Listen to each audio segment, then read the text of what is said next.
It would seem that Glitch has yet again graced us with another amazing production. This time it's the Gaslight District, and it seems to be a lot more horror based than Murder Bots or the Amazing Digital Circus. Although those had their elements of horror as well, this one really leans into it with its dystopian world filled with the undead / unkillable monsters and our one human, Mel, who is, yes, named just like Mel in Arcane, and I'm gonna have such a hard time not to think about Mel when I talk about melancholy. So that's gonna get confusing, but I'm gonna try to stick with this. So, Mel is a member of a mafia, as this seems to be a horror, monster, mafia-themed setting with a lot of murder and backstabbing. We have our resident group of ragtag misfits who run a butcher shop, and it seems like this is their central hideout. And in the very first few minutes, we see them kill someone, so you know these guys mean business. And by kill, it's not exactly killing since, you know, these guys can't die, but it's a method of making sure they don't talk. They literally send them to sleep with the fishes with the method of cementing, a quote-unquote killing technique that drowns its victim because it's the only way to ensure that the ones you don't quote-unquote kill don't come back anytime soon and don't go talking around town and blabbing about all of their secrets. And it seems like this is now several times that they've had to do this. It seems very brutal, and as someone with thalassophobia, I would not want to be cemented. Thank you very much. Along with all of these brutal killings that we have going on, it seems like the world in general is very dark and grim and bleak with a lot of blood and gore, and I mean a lot. But it's also not the kind of blood and gore that is there just for the shock factor. I mean, it does make you cringe, but it's not torture porn. I would even call it a bit more classy, and it lends itself really well to this stop motion-y kind of comic booky style that Glitch is going for. But there is one moment that made me cringe really, really bad, and that's definitely the scene with the nail when they ripped it off. I had to pause and just look away for a bit because that was so much. It's not all that bad though. Well, a lot of scenes, yes, are gory, but again, it works really well with this kind of green, yellow, black undertone,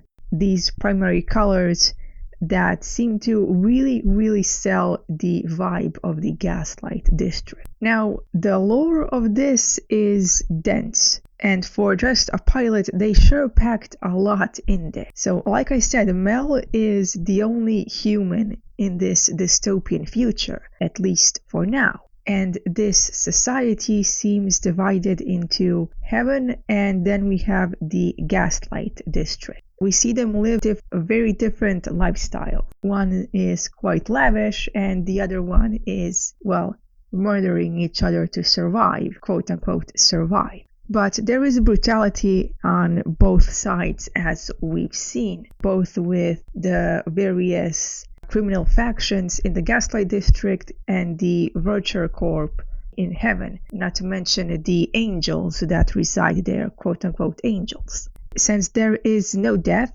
only drowning, it kind of just prolongs the suffering because it kind of reminds me of that scene in The Old Guard where they put that one woman in an Iron Maiden and send her to the bottom of the sea so she can die over and over by drowning. And it seems like this might be something that's also happening with the residents of the Gaslight District. And again, it's very brutal and not something for someone who has thalassophobia. Along with the residents of this district, we were also introduced to angels and God, who still seem to be a thing, still seem to be part of this world's myth and faith, although they don't quite seem like we would imagine them.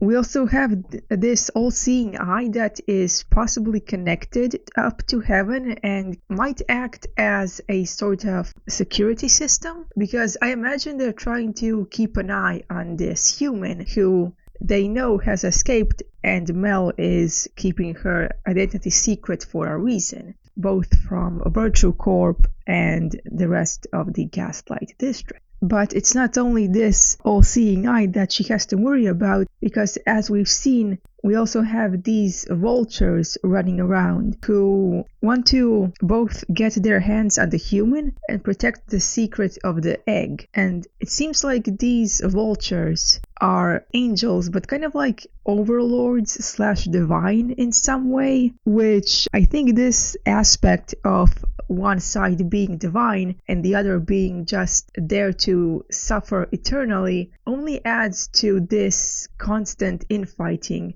that seems to be happening. Everyone in the Gaslight District wants to kill the human with the black blood to keep their immortality, but then everyone in heaven wants the human for themselves as I guess more of a leverage card, and to fulfill the prophecy that has been foretold to end the immortality. But as brutal as the killings get, no one really bats an eye at them, which I guess should tell you a lot that these people have seen so much that they're basically numb to it. They still feel pain, but they're numb to the ever-present violence in their lives. The only thing that they seem to be scared of is the drowning and the aforementioned human from the prophecy. But one is definitely more final than the other, as we've seen this hook that from time to time fishes people out of being cemented, which will definitely come into play later, and I wonder if the residents of the Gaslight District even know about that one, or if it's just a tactic by the vultures, the angels, and the Virtue Corps, because it seems like they really will stop at nothing to get their hands onto Mel, and it seems like these vultures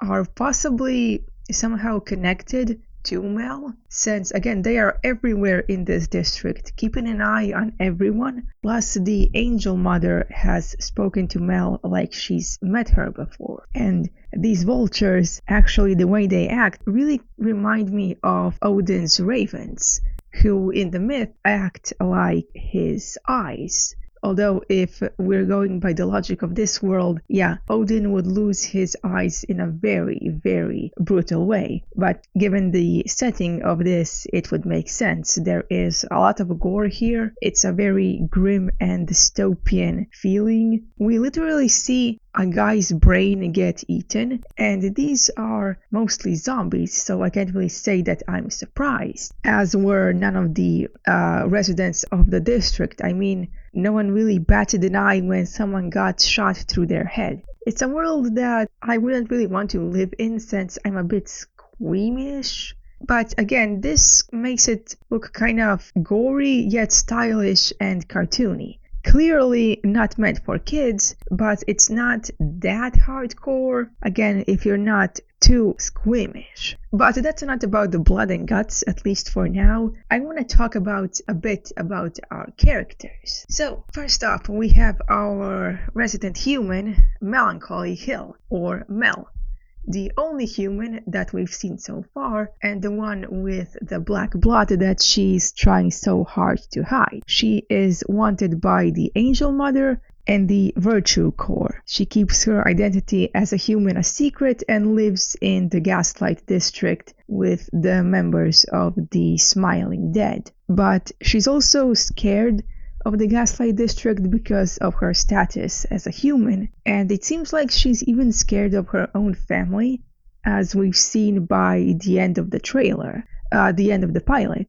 And I think something might have happened in the past that made her scared, or it was just the way that Ken was talking that had her scared for her own future, since she just met the Angel Mother. And speaking of Ken, he is the resident dad, and the leader of the dishwasher of the Smiling Dead. Just one of her adoptive parents, but it seems like he is the most protective of the bunch, and also the one with the most connections with heaven apart from Mel herself, because he is enemies with Temperance, who is also I guess a co-founder and one of the people who helped rescue and raise Mel, at least in the beginning.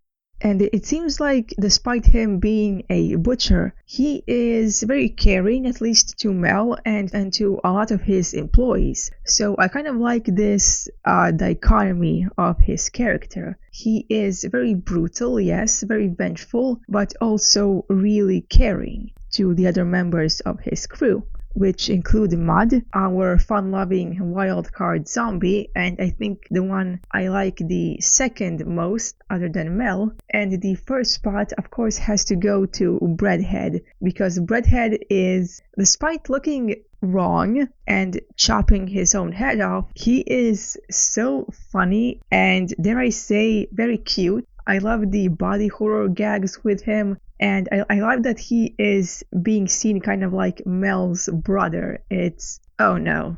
Oh, I just remembered what happened to the other Mel's brother. Well, fingers crossed that Breadhead survives this story. Anyways, on to our angels, the people in heaven. We have the Angel Mother, seemingly all-knowing, all-seeing, very Odin-inspired, I would say.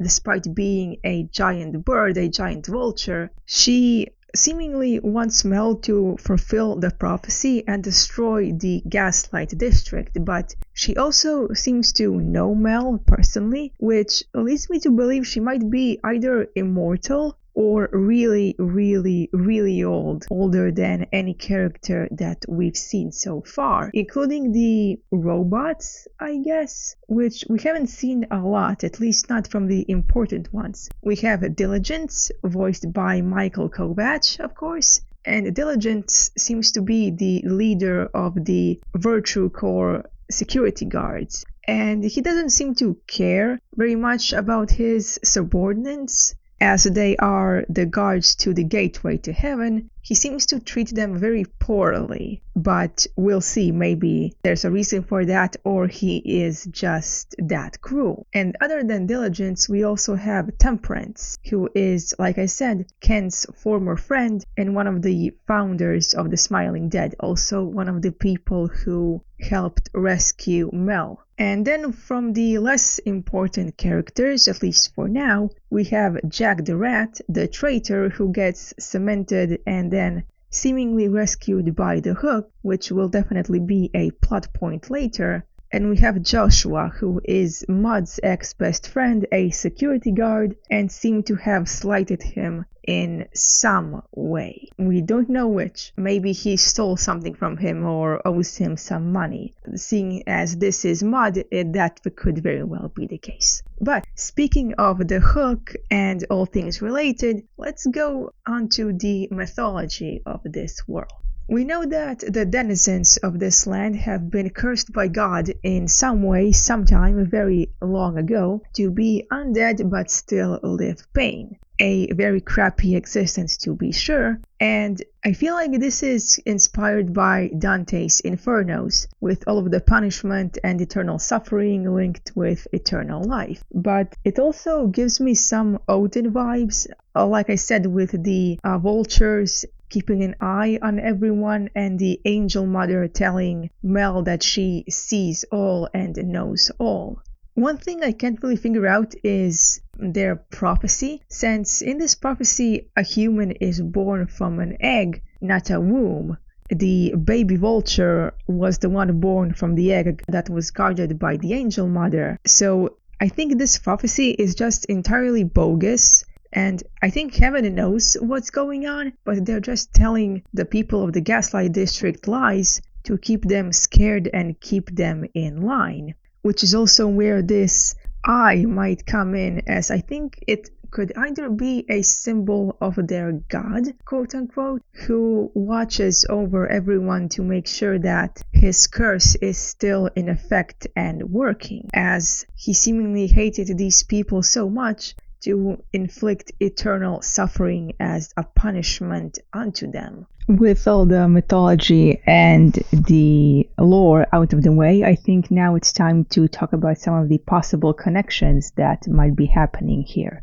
First and foremost, between Mel and the vultures. I'm thinking, especially with this little one, it's either gonna be some kind of mage and familiar type of connection, or maybe some kind of omen of doom, with both of them being mirrors of the same thing, two sides of the same coin, if you will. Now, there's also Ken and Temperance.